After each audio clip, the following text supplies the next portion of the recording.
porcelain or verdolagas. A whole bunch of them here. We're going to pick all these, put them in a bag, carry them home, saute them up. They're going to be really, really tasty. I usually rinse them several times. They're very, very sandy. Then after I've rinsed them, I cut the roots off. So these are going to rinse for a while here. I'm going to let the water run over them. I've already removed a lot of sand. I filled up the sink with water and let them soak in that first. You can hear the gritty sand in the bottom of the sink. And now I'm just going to let some water run over them for a while.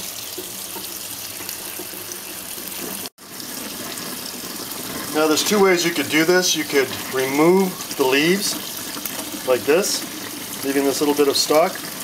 You could remove the leaves entirely,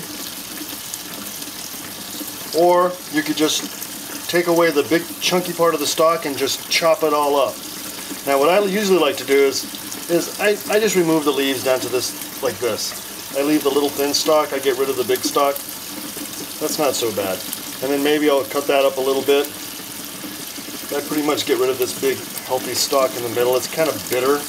These were a bitter green to begin with. When they're fresh like this, they're not so bitter, but this part can be incredibly bitter right here, this rooty area and this long part of the stalk. So I usually get rid of that. Okay, what feels like 7 days later after I've taken all the stems off, I've got a nice pile of leaves. Looks just like that.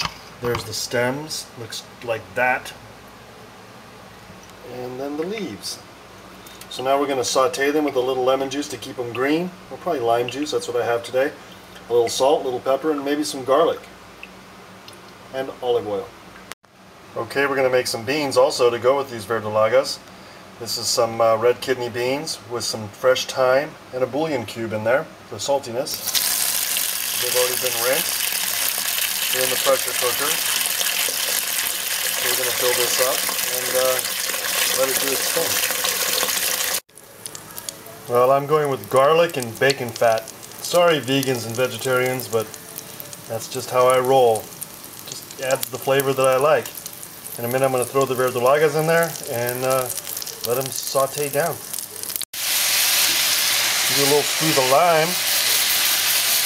Keep them green. Doesn't take that much. Just a little bit. You want limes with juice in them, but, well, you get the idea. So as I do is I put a scoop of these, and then I ladle in some beans.